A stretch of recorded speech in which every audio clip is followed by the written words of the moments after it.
Kes merasa tertipu dengan tindakan peminta derma seringkali berlaku. Kali ini seorang wanita misionari Kristian dan juga merupakan seorang pastor yang aktif berdakwah bernama Devi Deborah Siagian dikesan melakukan helah untuk meminta sumbangan dari kalangan Muslim Melayu untuk aktiviti sumbangan keagamaannya di sekitar negeri Johor. Menurut dakwaan Devi Deborah, dia merupakan berketurunan Batak dari Indonesia yang lahir di Johor dan berwarga negara Malaysia. Ya, saya keturunan orang Indonesia. Saya orang Batak. Ya, saya orang Batak, tapi lahirnya di Malaysia. Jadi saya berdarah Indonesia, tapi warga negara Malaysia. Ya, gitulah. Dan lahirnya di Johor. Shalom, shalom, shalom semuanya.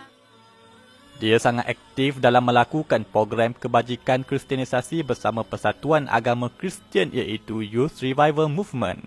Dan dia merupakan pemimpin dan pengasas kepada pertubuhan ini.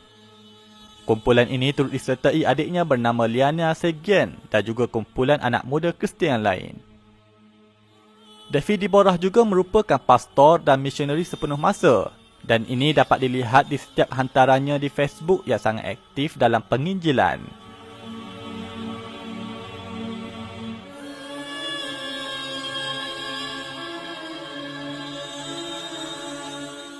Devi Deborah juga dilihat kerap kali menjual Bible terjemahan bahasa Melayu dan buku-buku agama Kristian.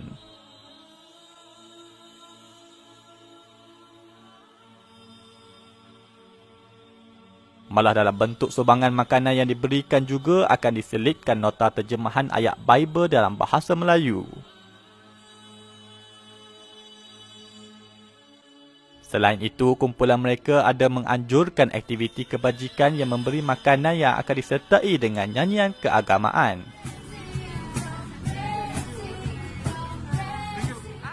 Kami berdoa dan tim berdoa, Tuhan biar semua yang menerima barang-barang ini akan mengalami Tuhan. Tapi ini sebab apa yang kita berikan itu ada Tuhan di situ. Ada Tuhan. Setiap barang-barang, setiap makanan, setiap itu ada penyertaan Tuhan, ada Roh Kudus Tuhan. Di dalam sebuah video hantaran Facebook Devi Deborah, ada merekodkan terdapat usaha dakwah kepada seorang kura bernasib baik dari kalangan Muslim yang bernama Muhammad Jamalan. Siapa nama kau? Muhammad Jamalan. Kau tinggal di mana? Kau kenal Tuhan Yesus kah? Saya mau kasih kenal kau sama Tuhan Yesus. Tuhan Yesus adalah penyembuh. Dialah yang kasih sembuh kita punya minda, kepala dan hati dan jiwa. Tuhan Yesus sahajalah jalan kehidupan. Dia jalan kebenaran dan kehidupan. Tidak ada sesiapa yang dapat datang kepada Tuhan melainkan Yesus, dan Tuhan Yesus mengasihimu. Oke, kau ikut cakap saya ah. Tuhan Yesus, Tuhan, terima kasih. Saya mau terima kau. Saya mau terima Yesus sebagai juru selamat pribadi saya. Sehubungan itu, individu yang sama dan seangkatan mereka ini dikenal pasti telah membuat sebuah akaun Facebook yang bernama Zerah Kingdom, yang mana senarai rakannya adalah majoriti dari kalangan Melayu Muslim. Malah di Facebooknya ini dia dilihat seolah-olah berpura-pura sebagai seorang Muslim yang aktif melakukan kebajikan. Akaun ini juga didapati kerap kali menggunakan istilah-istilah Islamik yang menggalakkan orang ramai bersedekah. Malah kononnya memetik perkataan tokoh-tokoh Islam semata-mata mahu menarik perhatian orang Melayu supaya memberi sumbangan kepadanya. Ditulis di Zerah Kingdom, syukur hari ini dapat mencari orang yang tepat untuk kita mulakan kelas mengaji Iqra' lepas raya nanti. Kelas ini adalah percuma kepada golongan asnaf dan bagi yang golongan sederhana boleh sedekah berapa sahaja yang mampu. Kami nak bantu lebih ramai lagi anak-anak murid kami dan yang masih baru dalam agama Islam. Contohnya pelajar-pelajar orang asli. Cikgu Devi. Antara tulisnya yang lain, semoga dapat berjumpa Lailatul Qadar. Moga Allah Subhanahu Wa Taala lipat gandakan pahala infak dengan keberkatan Ramadan yang mulia ini. Allahumma amin. Alhamdulillah disertakan emotikon muslimah. Sedekah di Jumaat akhir Ramadan buat si kembar. Setelah itu, di atas nama Facebook Zerah Kingdom ini, mereka akan memberi nombor akaun bank peribadi di atas nama Devi Deborah Siagian yang merupakan nama sebenar yang aktif berdakwah agama Kristian. Didapati begitu ramai Muslim yang memberi sumbangan kepadanya di atas dasar membantu aktiviti kebajikan yang telah dilakukannya.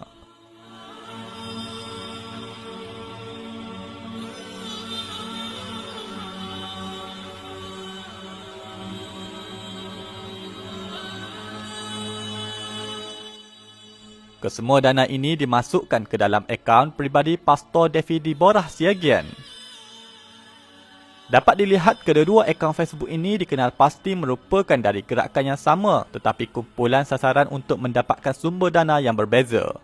Malah gambar-gambar bantuan juga dimuat naik di ketiga-tiga akaun iaitu Zerah Kingdom, Devi Deborah dan Youth Revival Movement. Soalnya, adakah ada kemungkinan sumbangan yang diambil dari orang Islam itu turut dijadikan sumbangan dalam program kebajikan pertubuhan keagamaan mereka? Kumpulan ini juga aktif mengadakan kelas bahasa Mandarin di kalangan pelajar Melayu Muslim. Di atas nama Mandarin Kelas Keluang dan Zerah Kingdom, mereka mengadakan kelas dalam skala yang kecil. Pada masa yang sama, di beberapa hantaran Pastor Devi Deborah ada menyebut, jiwa-jiwa ini milik Raja. Raja bagi mereka adalah Jesus Christ. Padahal Raja kita, Yesus, sebenarnya mengajarkan ini kepada kita. Jangan hanya fokus kepada orang seagamamu dan sesukumu, tapi fokuslah kota dan bangsamu. Sebahagian anak-anak kita layani, kiranya mereka mengalami bapa. Dia menulis lagi, Youth Revival Movement juga bergerak buat anak-anak kita dari saudara kita Kedah dan Nebayot di Malaysia dan di Indonesia. Segera setelah base camp YRM di Era Ceras dibuka, kami juga akan membuka kelas dan mengadopsi anak-anak Ismail for the Nation. Yang dimaksudkan Kedah dan Nebayot ini merupakan nama kedua-dua anak kepada Nabi Ismail yang disebut di dalam Bible. Kedua-dua anak Nabi Ismail ini menjadi induk kepada bangsa Arab yang mana baginda Nabi Muhammad SAW juga dilahir dari keturunan Nabi Ismail. Dengan kata lain, apabila digunakan ayat berlapik dengan menyebut Kedar dan Nebayot, ia boleh dimaksudkan kepada masyarakat Islam. Dalam tulisan yang lain, kalau orang Kristian sudah tidak mahu diselamatkan, maka pergi selamatkan yang lain. We are ready for Kedar and Nebayot. #NextMove. Devi Deborah juga dilihat rapat dengan seorang wanita Melayu yang telah murtad bernama Sharifah Farleton yang menganut agama Kristian dan kerap kali melakukan provokasi kepada agama Islam. Ada ketika Devi Deborah menjual baju kaligrafi khat bertulis dalam bahasa Arab, Abana, yang bermaksud bapa kami, merujuk Tuhan dalam agama Kristian. Dia juga memberi komen, kalau mereka sudah pakai, maka mungkin sudah siap untuk apa pun, bahkan siapa tahu jiwa-jiwa dapat dimenangkan lewat baju ini kan? Lagi pula sudah ramai mereka yang diam-diam alami raja dan ini boleh juga jadi kekuatan untuk mereka-mereka itu seperti Kak Sharifah Far alami. Pada komen seterusnya ada yang menulis, jom belajar baca bapa kami dalam Arabik. Pernah bersaksi dengan kaligrafi ini dengan perempuan muslimah 2 tahun lepas semasa dia menjual barangan muslimah Quran. Sehubungan itu, ada sebahagian penderma yang merasa tertipu dengan gaya penulisan di Facebook apabila menyedari mereka adalah kumpulan pastor dan misioneri yang sangat aktif berdakwah di Malaysia. Oleh itu, menjadi hak sebagai Muslim perlu mengetahui modus operandi dan aktiviti sebenar yang mereka lakukan.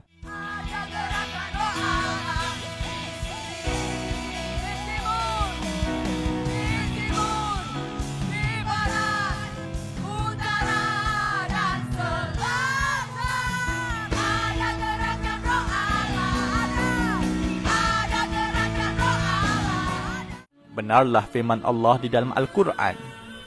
وَلَن تَرْضَىٰ عَنكَ الْيَهُودُ وَلَا النَّصَارَىٰ حَتَّىٰ تَتَّبِعَ مِلَّتَهُمْ مصفد بمسايا فاسكب ضياءك إني ظمآن ضل صدايا إليك أنت صباحي